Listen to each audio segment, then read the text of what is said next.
हाय दोस्तों, आज मैं बात करूंगी you can heal your life book के बारे में। तो स्टार्ट करते हैं। जिसमें मुझे विश्वास है, बुद्धि और ज्ञान के द्वार हमेशा खुले होते हैं। जीवन वास्तव में बहुत सरल है। जो हम देते हैं वही हमें वापस मिलता है। जो कुछ हम अपने विषय में सोचते हैं वह हमारे लिए सच हो जाता है। मैं मानती हूँ कि हर व्यक्ति, जिसमें मैं भी शामिल हूँ, अपने जीवन में हर अच्छी या बुरी चीज़ के लिए स्वयं जिम्मेदार है। हमारे मस्तिष्क में आने वाला हर विचार हमारा भविष्य बनाता है।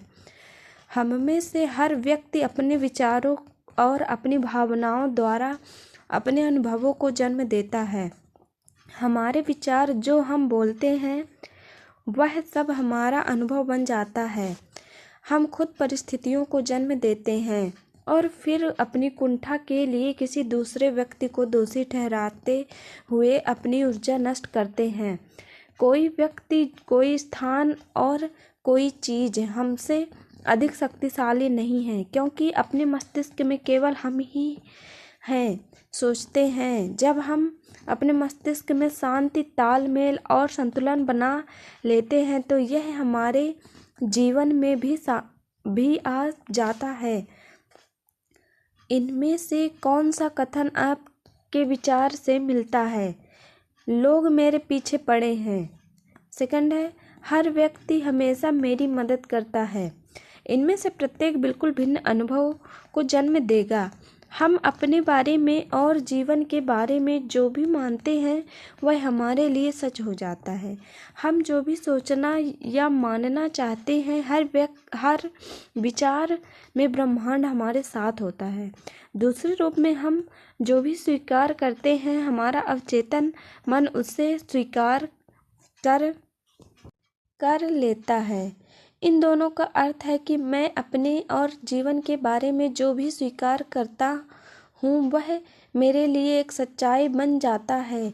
आप अपने और जीवन के बारे में जो भी सोचते हैं वह आपके लिए सच हो जाता है। हमारे पास सोचने के लिए असीमित विकल्प होते हैं। जब हम यह जान जाते हैं तो लोग मेरे पीछे पड़े हैं की अपेक्षा हर कोई हमेशा मेरी मदद करना चाहता है का विकल्प चुनना सही होगा।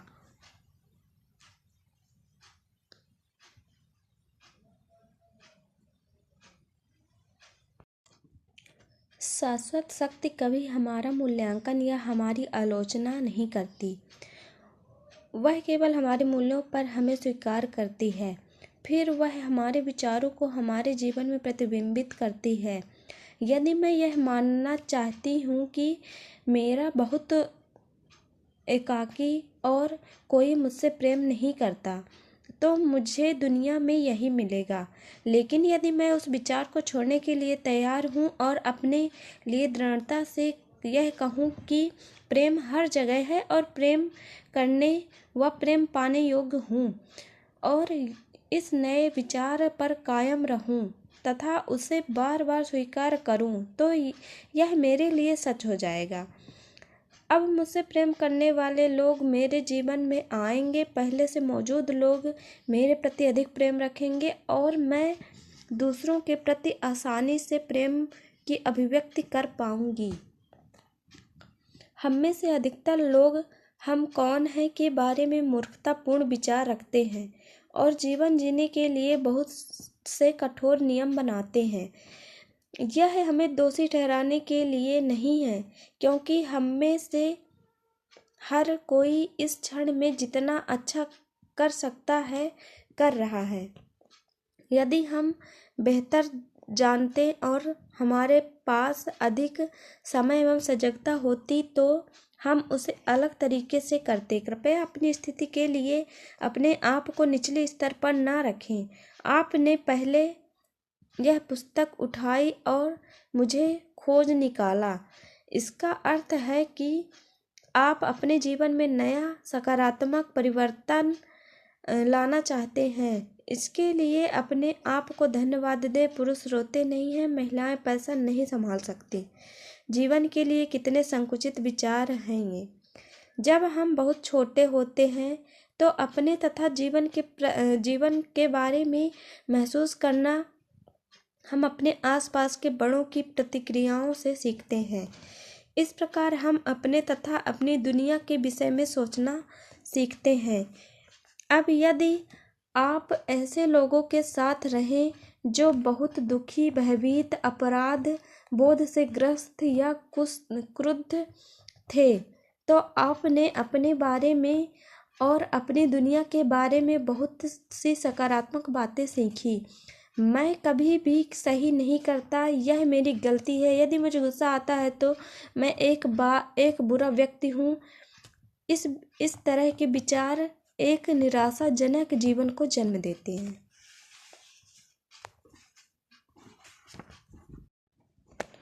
जब हम बड़े हो जाते हैं तो अपनी प्रवृत्ति के अनुसार प्रारंभिक जीवन के भावनात्मक वातावरण का पुनः सर्जन करते हैं। यह अच्छा है या बुरा, सही है या गलत, यह वही होता है जिसे हम अपने अंदर घर के रूप में जानते हैं। साथ ही हम अपने व्यक्तिगत संबंधों में उन संबंधों को फिर से जीवित करने का प्रयास करते हैं जो संबंध हमारा अपने माँ या पिता के साथ या उनके बीच था। सोचिए कि कितनी बार आपका प्रेमी या बॉस बिल्कुल आपकी माँ या आपके पिता की तरह था। हम अपने साथ वैसा ही व्यवहार करते हैं जो हमारे माता पिता हमारे साथ करते हैं। हम उसी तरीके से स्वयं को डांटते और सजा देते हैं। जब आप सुनते हैं तो लगभग उन शब्दों को सुन सकते हैं, एक बच्चे के रूप में मैं जिस तरह हमें प्यार दिया गया था या प्रोत्साहित किया गया था, हम उसी तरीके से खुद को प्यार या प्रोत्साहित करते हैं। तुम कभी कुछ ठीक नहीं करते, यह सब तुम्हारी गलती है। आपने स्वयं से कितनी बार ऐसा कहा? तुम लाजवाब हो, मैं तुम्हें प्यार करता हूँ। आप कितनी बार खुद से ऐसा कहते हैं? फिर भी इसके लिए हम अपने माता पिता को दोषी नहीं ठहराएंगे। हम सभी पीड़ितों द्वारा पीड़ित हैं और शायद वे हमें कुछ ऐसा नहीं सिखा पाते जो वे नहीं जानते थे।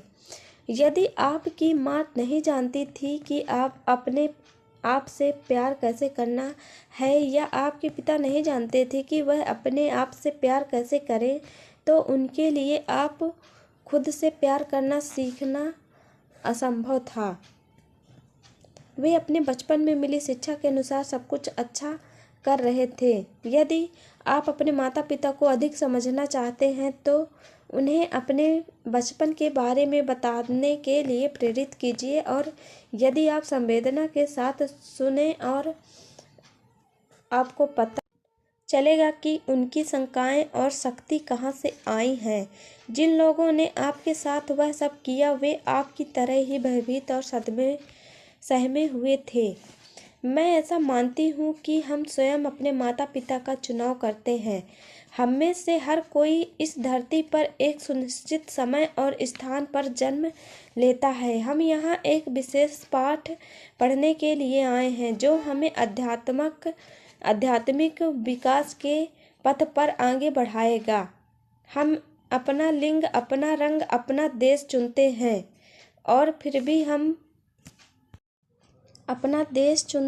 और फिर हम किसी खास माता पिता को खोजते हैं जो उस स्वरूप को प्रतिबिंबित करेंगे जिस पर हम इस जीवन में काम करना चाहते हैं। फिर जब हम बड़े होते हैं तो आमतौर पर अपने माता पिता पर उंगली उठाते हैं और रिसियाते हुए शिकायतें करते हैं, आपने मेरे साथ ऐसा किया। लेकिन वास्तव में हमने उन्हें इसलिए चुना क्योंकि वे हमारे कार्यों के लिए बिल्कुल उपयुक्त थे। हमारे बचपन में ही हमारी आस्थाएं स्थापित होती हैं और फिर उन्हीं आस्थाओं का अनुभव करते हुए जीवन में आगे बढ़ते हैं। अपने जीवन में पीछे की ओर देखिए और ध्यान दीजिए कि कितनी बार आप उसी अनुभव से गुजरे हैं। मेरा मानना है कि आपने उन अनुभवों को एक के बाद एक स्वयं बनाया। क्योंकि वे आपके अपने विश्वास को प्रतिबिंबित कर रहे थे। यह कोई मायने नहीं रखता कि हमें कितने लंबे समय से कोई समस्या थी, या वह कितनी बड़ी है, या वह हमारे जीवन के लिए कितनी घातक है। वर्तमान सबसे अधिक शक्तिशाली होता है। आज तक जीवन में आपने जिन घटनाओं का अनुभव किया है वे सभी आपके अतीत से जुड़े विचारों और आस्थाओं से बने हैं। वे उन विचारों और शब्दों से बने थे जिन्हें आपने कल, पिछले सप्ताह, पिछले माह, पिछले वर्ष, आपकी आयु के अनुसार 10, 20, 30, 40 या इससे अधिक वर्षों के दौरान इस्तेमाल किया था। फिर भी वह आपका अतीत है, वह बीत चुका है। इस पल में महत्वपूर्ण यह है कि आप अभी यह क्या सोचना, विश्वास करना व कहना चाहते हैं, क्योंकि ये विचार और शब्द आपका भविष्य निर्धारित करेंगे। वर्तमान क्षण ही आपकी ताकत है और यही आपके कल, अगले सप्ताह, अगले माह, अगले वर्ष और आगे के अनुभवों का आधार है। आप ध्यान दे सकते हैं कि इस क्षण में आप क्या सोच रहे हैं, वह नकारात्मक है या सकारात्मक है। क्या आप चाहते हैं कि यह विचार आपका भविष्य तय करे? बस ध्यान दें और सजग हो जाएं। हम केवल विचारों के साथ व्यवहार करते हैं और विचार बदले जा सकते हैं। इससे कोई फर्क नहीं पड़ता कि समस्या क्या है। हमारे अनुभव और विषय अंदरूनी विचारों के परिणाम हैं। यहाँ तक कि अपने आप से घृणा करना भी केवल अपने विचार में ही विचार से घृणा करना है। आपका यह विचार है कि मैं एक बुरा व्यक्ति हूँ। यह विचार एक भावना को उत्पन्न करता है और आप उस भावना के बस में हो जाते हैं। लेकिन यदि आपका यह विचार ना हो तो यह भावना भी नहीं होगी। विचारों को बदला जा सकता है। विचारों को बदले तो यह भावना समाप्त हो जाएगी।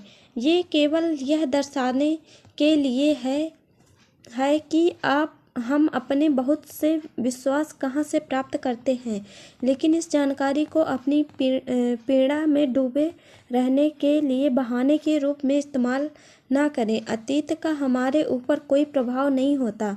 यह मायने नहीं रखता कि हम कितने लंबे समय से नकारात्मक विचारों में डूबे रहें। शक्ति का केंद्र बिंदु वर्तमान क्षण में है। इसे महसूस करना कितना अद्भुत है। इस क्षण में मुक्त होना शुरू कर सकते हैं। मानो या ना मानो, हम स्वयं अपने विचारों को चुनते हैं। हम आदत के अनुसार किसी विचार को बार बार सोच सकते हैं ताकि ऐसा न लगे कि हम स्वयं विचार को चुन रहे हैं। लेकिन पहली बार विचार का चयन हमने ही किया था। हम कुछ खास विचारों को सोचने से इनकार कर सकते हैं। जरा ध्यान दीजिए कि आपने कितनी बार अपने बारे में सकारात्मक विचार लाने से इनकार कर दिया, तो फिर आप अपने बारे में नकारात्मक सोचने से भी इनकार कर सकते हैं।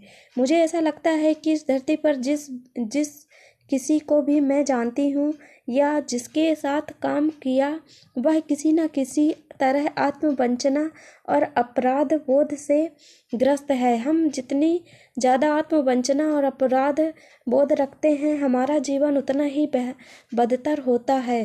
आत्मवंचना और अपराध बोध जितना कम होता है, हमारा जीवन हर स्तर पर उतना ही बेहतर होता है। मैंने जिन लोगों के साथ काम किया है, उनके भीतर गहराई में यही विश्वास होता है, मैं उतना अच्छा नहीं हूँ। साथ ही हम हमेशा कहते हैं, और मैं अपेक्षित कार्य नहीं करता, या मैं इसके योग्य नहीं हूँ। क्या लगता है कि आप ऐसे ही हैं? अक्सर यही कहते हैं, जोर देते या महसूस करते हैं कि आप बेहतर नहीं हैं। लेकिन किसके लिए? आप किसके मानदंडों के अनुसार? यदि यह विचार आपके अंदर अडिग है, तो आप कैसे एक प्रेममय, आनंददायक, खुशहाल और स्वस्थ जीवन जी सकते थे? किसी न किसी तरह आपका प्रभावी अवचेतन विचार हमेशा उस विरोध करता है। किसी न किसी तरह सही तालमेल नहीं हो पाता, क्योंकि कहीं न कहीं कुछ न कुछ हमेशा गलत हो जाता है। मैंने पाया है कि नाराज़गी, आलोचना, अपराध बोध और भय किसी भी अन्य बात से अधिक समस्याएं उत्पन्न करते हैं। ये 4 बातें हमारे शरीर और हमारे जीवन में बड़ी समस्याएं उत्पन्न करती हैं। ये भावनाएं दूसरों पर दोषारोपण करने और अपने अनुभवों के लिए स्वयं को जिम्मेदार न ठहराने से आती हैं। देखिए, यदि हम सभी अपने जीवन में हर बात के लिए जिम्मेदार हैं, तो हम किसी पर दोषारोपण नहीं कर सकते। बाहर जो भी घट रहा है, वह केवल हमारे आंतरिक विचारों का एक आईना है। मैं दूसरे लोगों के बुरे व्यवहार और नज़रअंदाज नहीं कर रही हूँ, लेकिन हमारे विश्वास ही लोगों को हमसे किसी प्रकार का व्यवहार करने के लिए आमंत्रित करते हैं। यदि आप खुद को यह कहता पाएं, हर कोई हमेशा मेरे साथ ऐसा करता है, मेरी आलोचना करता है, कभी मेरी मदद नहीं करता, मुझे पायदान की तरह इस्तेमाल करता है, मेरे साथ दुर्व्यवहार करता है, तो यह आपकी प्रवृत्ति है। आपके अंदर ऐसे विचार हैं जो ऐसा व्यवहार प्रदर्शित करने के लिए लोगों को आकर्षित करते हैं। जब आप उस तरह नहीं सोचते, तो वे कहीं और जाकर किसी और के साथ ऐसा करेंगे। आप उन्हें आकर्षित नहीं करेंगे। कुछ प्रवृत्तियों के नतीजे जो शारीरिक स्तर पर व्यक्त होते हैं इस प्रकार हैं। लंबे समय से ठहरा असंतोष शरीर को नुकसान पहुंचाता है और कैंसर जैसी बीमारी बन जाता है। आलोचना एक स्थायी आदत के रूप में अपनाएं तो यह शरीर में आर्थराइटिस को प्रेरित कर सकता है। अपराध बोध हमेशा सजा की तलाश करता है और सजा से पीड़ा होती है। जब कोई ग्राहक मेरे पास ज़्यादा पीड़ा के साथ आता है, तो मैं जानती हूँ कि उसमें बहुत सारा अपराध बोध है। भय और उसके कारण उत्पन्न होने वाला तनाव गंजापन, अल्सर और यहाँ तक कि पैरों में दर्द को जन्म दे सकता है। मैंने पाया है कि क्षमा करने और असंतोष को बहा देने से कैंसर तक ठीक हो सकता है। शायद मेरी बात बड़ी सरल एवं परिपक्व लगती हो, लेकिन मैंने इसका प्रभाव देखा और अनुभव किया है। हम अतीत के प्रति अपना दृष्टिकोण बदल सकते हैं। अतीत बीत कर समाप्त हो गया है, हम उसे बदल नहीं सकते, परंतु हम अतीत के विषय में अपने विचारों को बदल सकते हैं। यह कितना मूर्खतापूर्ण है कि हम इसलिए वर्तमान में अपने आप को सजा देते हैं क्योंकि अतीत में काफ़ी पहले किसी ने हमें पीड़ा पहुंचाई थी। गहरे असंतोष की प्रवृत्तियों वाले लोगों से मैं अक्सर कहती हूँ, कृपया असंतोष को कम करना शुरू करें। अब वह अपेक्षाकृत आसान है। किसी सर्जन के छुरे के नीचे या मृत्यु शैया तक पहुंचने के खतरे का इंतजार न करें। जब आपको डर से आमना सामना करना पड़ सकता है। जब हम घबराहट की स्थिति में होते हैं, तो अपना दिमाग उपचार और सुधार पर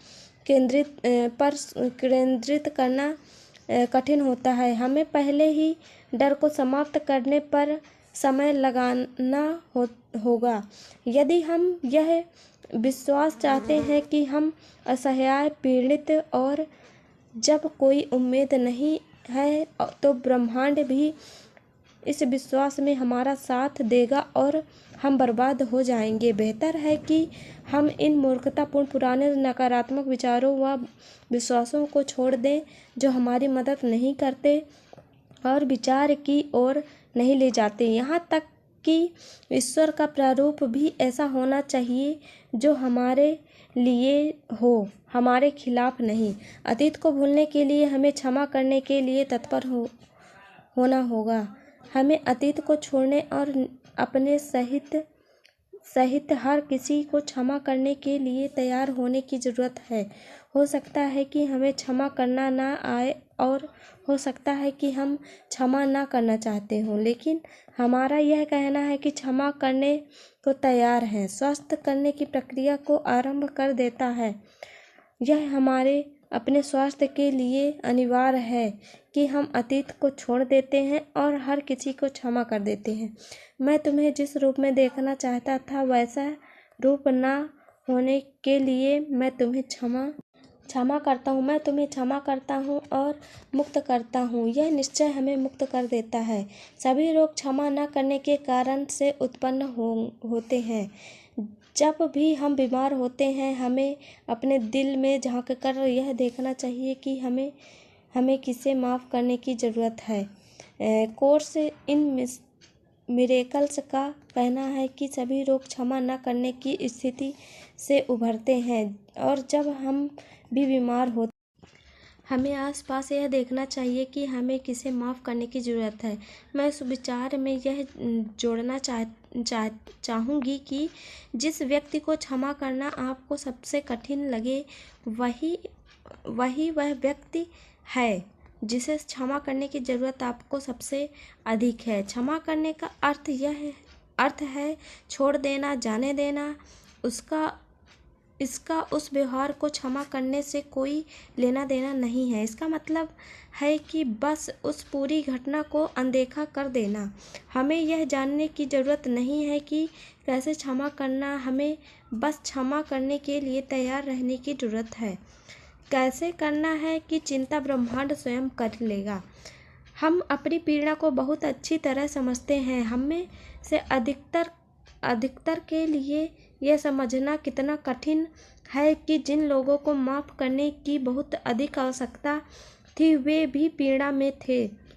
हमें यह समझने की ज़रूरत है कि उनके पास उस समय जो समझ, जानकारी और ज्ञान था उसके अनुसार वे सबसे अच्छा कर रहे थे।